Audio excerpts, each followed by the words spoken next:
दोस्तों, आज का दिन मेरी जिंदगी का सबसे खूबसूरत दिन है, क्योंकि आज मेरी सक्सेस में मेरी मां और मेरे पापा मेरे साथ हैं।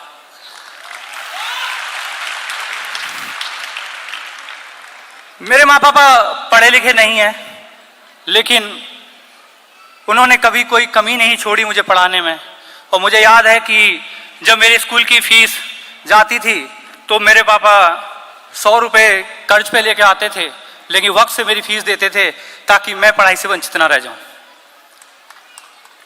पढ़ने में बहुत अच्छा था मैं, और जब तक मैंने पढ़ाई की मैं हमेशा टॉपर रहा हूं। और जब भी मुझे हर साल स्कूल में फर्स्ट का अवार्ड मिलता था तो मेरे पापा को स्कूल में बुलाया जाता था, लेकिन क्योंकि मेरे पापा पढ़े लिखे नहीं थे इसलिए वो स्कूल नहीं आते थे। उन्हें अजीब सा लगता था कि पढ़े लिखे लोगों के बीच में मैं कैसे बैठूंगा, उनके बीच में मैं कैसे बातें करूंगा। और स्कूल के बाहर चाय की दुकान पे या बार्बर शॉप पे बैठ के वो इंतजार करते थे कि कब प्रोग्राम खत्म होगा और कब लोग बाहर निकलेंगे और मेरे बच्चे की तारीफ करेंगे। और आज मेरी सक्सेस में मेरे पापा किसी चाय की दुकान पे या किसी बार्बर शॉप पे बैठ के नहीं, बल्कि शानदार से त्यागराज स्टेडियम में इस 6000 की खूबसूरत भीड़ के बीच में और मेरे सामने बैठ के अपने बेटे की सक्सेस को विटनेस कर रहे हैं।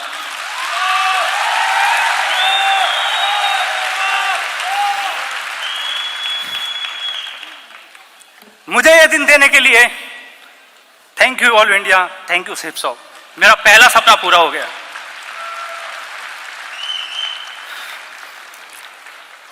क्योंकि मैं पढ़ने में बहुत अच्छा था, इसलिए 17 साल की एक बहुत कम उम्र में मेरी इंडियन नेवी में नौकरी लग गई। नेवी में नौकरी लगने के बाद बहुत खुश था मेरा परिवार, और मैं अपने आप को बहुत सौभाग्यशाली समझता हूं कि 15 साल मुझे भारतीय नौसेना में नौकरी करने का मौका मिला। और सच बताऊं तो एक बहुत बड़ा एहसान भी है नेवी का मेरे ऊपर, क्योंकि आज मुझे काजल जैसी खूबसूरत और सपोर्टिंग वाइफ मिली है, उसकी वजह नेवी ही है। क्योंकि काजल की शादी मुझसे इसलिए नहीं हुई थी कि मैं बहुत हैंडसम और डैशिंग हूं, काजल की शादी इसलिए हुई थी उससे क्योंकि मैं नेवी में नौकरी करता था। और अगर सीधा सीधा बोलूं तो यह है कि शादी मेरी नहीं, मेरी नेवी की नौकरी की हुई थी।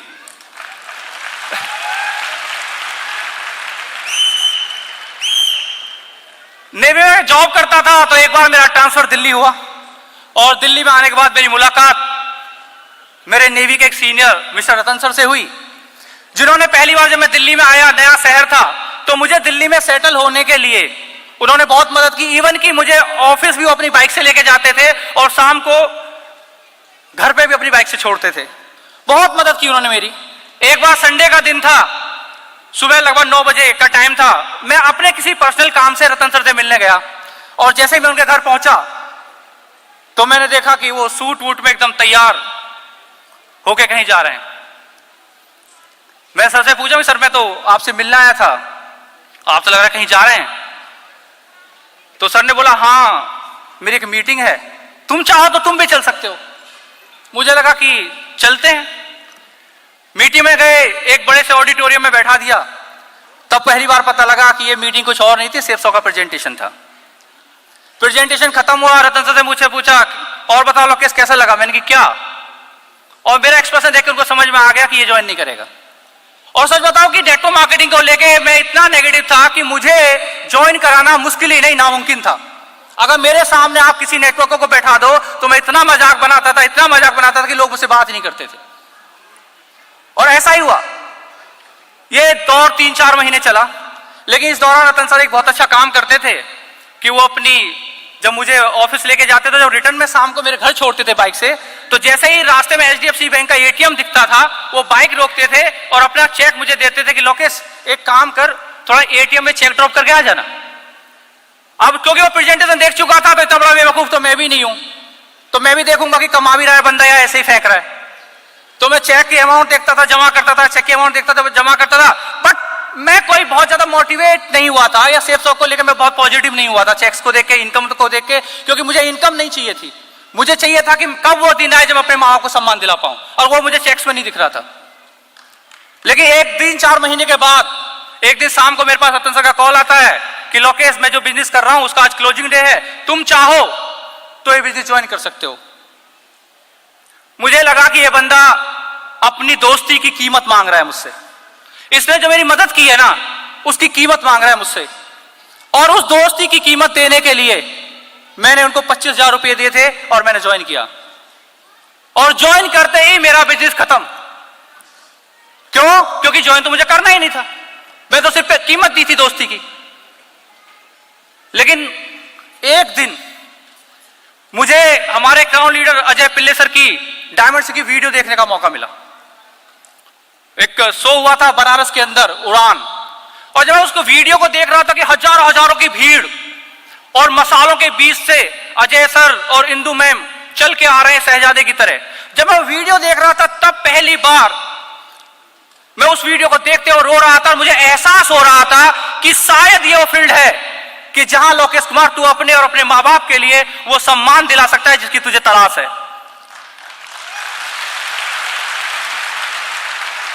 पहली बार डिसाइड किया था कि शायद ये वो सही जगह है। मुझे नहीं था भरोसा कि मैं डायमंड बन जाऊंगा, मुझे नहीं पता था कि मैं नेटवर्क बना पाऊंगा, बस एक उम्मीद जगी थी और मैंने डिसाइड किया कि मैं अब काम करूंगा। और जब काम करने का डिसाइड किया तो मैंने अपने घर पे पापा को कॉल किया और पापा को बोला कि पापा बड़े भैया को दिल्ली भेजो, मैंने एक बिजनेस शुरू किया है, अगर भैया मेरा साथ देंगे तो आप देखना कि 3 से 4 साल हमें लगेंगी, हमारे घर में ट्रैक्टर होगा, कार होगी, ये होगा वो होगा, बहुत कुछ होगा, हम पैसा कमाएंगे। मुझ पे मेरा परिवार बहुत भरोसा करता है। तो पापा ने भाई को दिल्ली भेज दिया।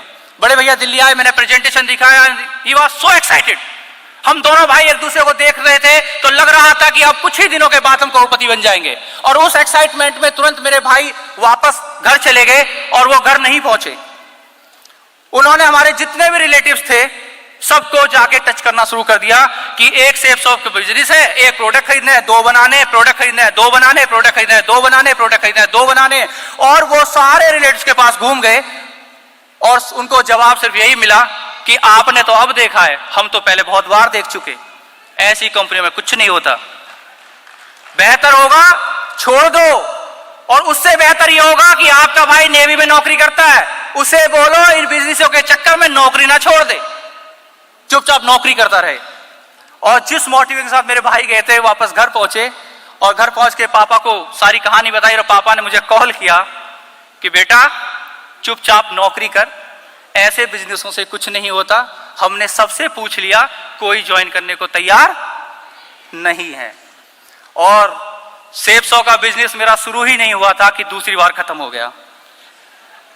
रात भर मुझे नींद नहीं आ रही थी, लेफ्ट पर करवट लूं तो अजय सर का डायमंड शिप, राइट करवट लूं तो मेरे पापा का फोन कि बिजनेस छोड़ दे, नौकरी कर, लेफ्ट करवट लूं तो अजय सर की डायमंड शिप, राइट जाऊं तो पापा का फोन। समझ नहीं आ रहा था कि करूं क्या। पूरी रात मैं सो नहीं पाया और सुबह होते होते मैंने डिसाइड किया कि चाहे जो हो जाए, अब चाहे जो बोले, मैं ये बिजनेस करूंगा। एक्चुअली उस दिन मेरी शुरुआत हुई थी सेफ शॉप के अंदर, उस दिन मेरी ज्वाइनिंग हुई थी सेफ शॉप के अंदर और मैंने सीखना शुरू किया। और पहले ही 3 वीक की मेरी इनकम सेफ शॉप की 24,000 रुपए थी और सिर्फ 23 दिन के अंदर मैंने सिल्वर कंप्लीट कर लिया था। आज मैं डायमंड बना हूं, बहुत सारा सम्मान मिला, लेकिन मेरा मानना है कि यह डायमंड सिर्फ मेरी नहीं है। मेरा मानना है कि किसी इंडिविजुअल के एफर्ट से इतना बड़ा अचीवमेंट नहीं मिल सकता। सच बताऊं तो आज की ये डायमंड सिर्फ मेरे माँ बाप का आशीर्वाद और उस परमपिता परमेश्वर का आशीर्वाद है। अब शायद आप कंफ्यूज हो रहे होंगे कि मैंने परमपिता परमात्मा से पहले माँ बाप का नाम क्यों लिया, क्योंकि ये मेरा अपना मानना है। हो सकता है सृष्टि ब्रह्मा ने बनाई हो, लेकिन इस धरती पे और मेरे जो क्रिएटर है वो मेरे माँ बाप हैं। और मेरा मानना है कि ऊपर वाले का आशीर्वाद मेरे साथ हो या ना, वो फर्क नहीं पड़ता, लेकिन अगर मेरे माँ बाप का आशीर्वाद मेरे साथ हो मुझे कोई हरा नहीं सकता। ये डायमंड शेप है उस ज्ञान की जो मुझे मेरे इवॉल्व इंडिया के सभी गुरुओं से मिला है। ये डायमंड शेप मेरी टीम के उन तमाम लीडर्स की और हुर्रा एक एसोसिएट की कड़ी मेहनत की है कि उन्होंने दिन देखा ना रात, सुबह देखी ना शाम, दिन रात फील्ड में काम किया, मेरा साथ दिया और मुझे डायमंड बना दिया। ये डायमंड सिर्फ मेरी नहीं, ये डायमंड मेरी वाइफ काजल के उस त्याग की है, उस सपोर्ट की है, जिसने मेरी एब्सेंस में कई कई महीनों मेरे परिवार का ध्यान रखा, बट मुझे कभी कमजोर नहीं पड़ने दिया। ये डायमंड सिर्फ मेरे बच्चों के उस इमोशनल सेक्रीफाइस की है कि कई महीने, छोटी सी उम्र में कई कई महीने मुझसे दूर रहे, बट उन्होंने कभी अपने पापा को कमजोर नहीं पड़ने दिया। और आज इस मन से मैं आप सबको तहे दिल से धन्यवाद करना चाहता हूं।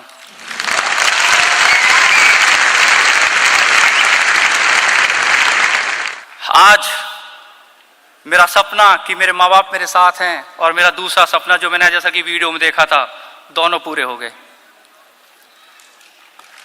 जब हम सफल होते हैं ना, तो बहुत सारे लोग हमारे बारे में बातें बोलते हैं, और ऐसा ही मेरे साथ अभी रिसेंटली हुआ। मैं विशाखापट्टनम से अपनी फैमिली के साथ, अपनी वाइफ और दोनों बच्चों के साथ दिल्ली आ रहा था सक्सेस डे के लिए। तो मेरे दोनों बच्चे और वाइफ एक साथ बैठे थे 3 सीट्स पे, और उनके अपोजिट साइड में मैं बैठा हुआ था। तो मेरे बगल में एक अंकल बैठे हुए थे, लगभग 50-55 साल की उनकी एज थी। तो जैसे ही फ्लाइट टेक ऑफ की और थोड़ा सा आगे बढ़ी, तो अंकल मेरे से बातें करने लगे और मेरे से बोले कि क्या करते हो बेटा। मुझे लगा कि अगर मैं अंकल को डायरेक्ट सेलिंग के बारे में बताऊंगा तो पता नहीं समझ पाएंगे, नहीं समझ पाएंगे। तो मैंने सीधे से शब्दों में बोल दिया कि अंकल, मैं इंडियन नेवी में जॉब किया करता था, बट अब मैं रिटायर हो चुका हूं और मैं पेंशन लेता हूं। और जैसे ही मैंने बोला कि मैं पेंशन लेता हूं, वो ऐसे हिले जैसे फ्लाइट गिर जाएगी। मुझे लगा क्या हो गया, और मेरे तरफ आराम से यार बोलते, बड़े बदतमीज हो यार। और जब बोला बड़ा बदतमीज हो, मुझे अजीब सा लगा। मैं बोला सॉरी अंकल, मैंने ऐसा क्या किया। बोला मुझे लगा कि तुम पढ़े लिखे एक अच्छे सभ्य इंसान होगे, लेकिन तुम्हें मैं 55 साल का बुढ़ा मिला था मजाक करने के लिए। मैं अंकल ऐसा क्या मजाक कर दिया मैंने। बोला इस उम्र में लोगों को हिंदुस्तान में नौकरी नहीं मिलती और तुम बोल रहे हो कि तुम पेंशन लेते हो। मैं बोला अंकल ये सच है कि मैं पेंशन लेता हूं, और जो मैंने अंकल के साथ किया था वो मैं अभी भी करूंगा, कि ये मेरे साथ बार बार होता है। और मैंने अपने पर्स से अपना इंडियन नेवी का एक्स सर्विसमैन का आई कार्ड निकाला और मैंने अंकल को दिखाया कि अंकल मैं सच में एक रिटायरी हूं। और जैसे ही अंकल ने मेरा आई कार्ड देखा, वो फिर शॉक हुए और बोलते हैं बड़े लकी हो बेटा। और जब अंकल ने बोला कि बड़े लकी हो बेटा, तो आग मेरे सीने में लगी। क्या लगता है आपको कि बहुत लकी हूं मैं? आपको लगता होगा। जिस लड़के ने जब तक पढ़ाई की और वो हमेशा टॉपर रहा, उसका भी मन करता था कि वो कॉलेज जाए, उसका भी मन करता था कि वो ग्रेजुएशन ले, लेकिन मजबूरियां थी कि 17 साल की उम्र में मुझे नौकरी करनी पड़ी, और मेरा वो सपना अब कभी इस जन्म में पूरा नहीं हो सकता। मैं अब कभी कॉलेज नहीं जा सकता। शायद मेरा वो सपना मेरे बच्चे पूरा कर पाए।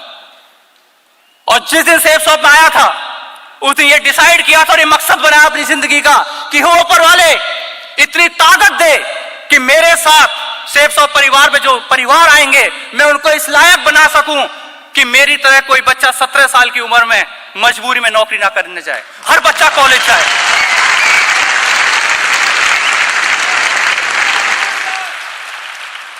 जिस तरह उन अंकल को मैं लकी लग रहा था ना, उस तरह शायद इस भीड़ में, क्योंकि जब हम सक्सेस होते हैं ना, तो लोगों को लगता है कि कुछ चंद लकी लोगों में से हम, क्योंकि हम डायमंड बन गए, कुल चंद लकी लोगों में से हम, क्योंकि हम सक्सेस हो गए।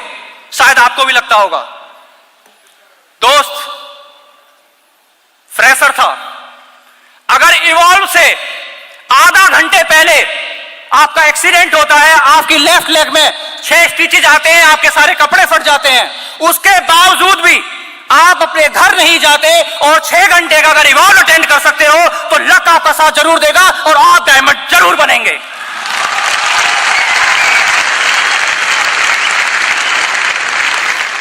आपकी छोटी बहन की शादी होती है, उस छोटी बहन की जिसको आपने अपनी गोद में खिलाया था, उसको बिना विदा कराए सुबह के 4 बजे आप अपना घर छोड़ते हो और दिल्ली में आके सक्सेस डे अगर अटेंड कर सकते हो तो लक आपका साथ जरूर देगा और आप डायमंड जरूर बनेंगे। आपके अपने जीजाजी की डेथ होती है जब आप हाउस स्टेशन में काम कर रहे थे, आपको अपने जीजाजी की जिनकी उम्र मात्र 45 या 40 साल की थी, उनकी डेथ की खबर मिलती है। आप अंदर से टूटे हुए हैं, लेकिन उसके बावजूद भी आप घर नहीं आते, अपनी टीम के साथ फील्ड में उसी मोटिवेशन के साथ, उसी कॉन्फिडेंस के साथ अगर काम कर सकते हैं और अपने तब तक काम कर सकते हैं जब तक अपना टारगेट पूरा ना कर ले, तो ये लक आपका साथ जरूर देगा और आप डायमंड जरूर बनेंगे। आपके अपलाइन के साथ हाईवे के ऊपर एक्सीडेंट होता रहे, एक बार नहीं 3-3 बार, लेकिन एक्सीडेंट होने के बावजूद 1 मिनट के लिए भी अगर आप सेफ शॉप से दूर हुए बिना अगर सेफ शॉप में काम करेंगे तो एक दिन लक जरूर आपका साथ देगा और आप डायमंड जरूर बनेंगे।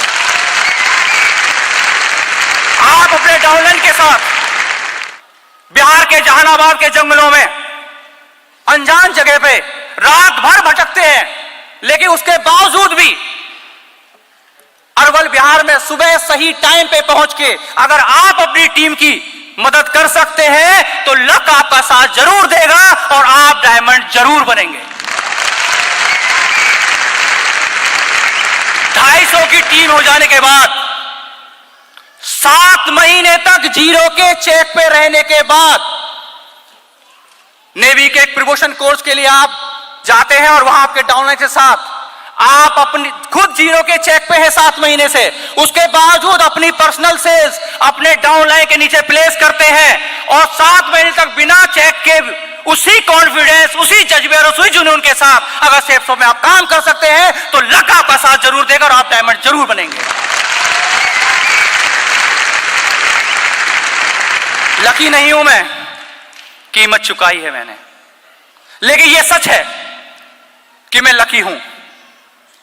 यह सच है और मैं चिल्ला चिल्ला के बोल सकता हूं कि हां हूं मैं लकी।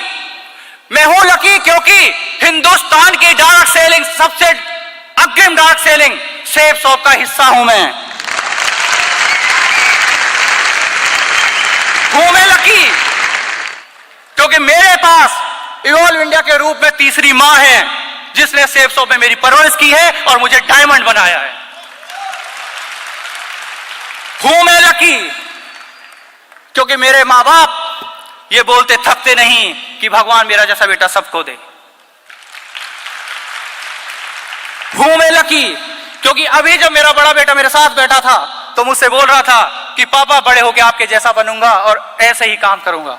हूं मैं लकी क्योंकि मेरे बच्चे आज मुझे अपना रोल मॉडल मानते हैं और मेरे बच्चे मेरे जैसा बनना चाहते हैं। मैं सच में लकी हूं। और आज इस मंच से, आप सबके माध्यम से मैं हिंदुस्तान के पूरे आवाम को एक मैसेज देना चाहता हूं कि अगर आप भी चाहते हैं मेरे जैसे लकी बनना तो लगाइए अपनी जिंदगी के 3 से 5 साल सेफ शॉप और इवॉल्व इंडिया के साथ। एक दिन वो जरूर आएगा जब आपका परिवार, आपके रिश्तेदार आप पे फक्र महसूस कर रहे होंगे और ये जमाना आपको बोलेगा बड़े लकी हो यार।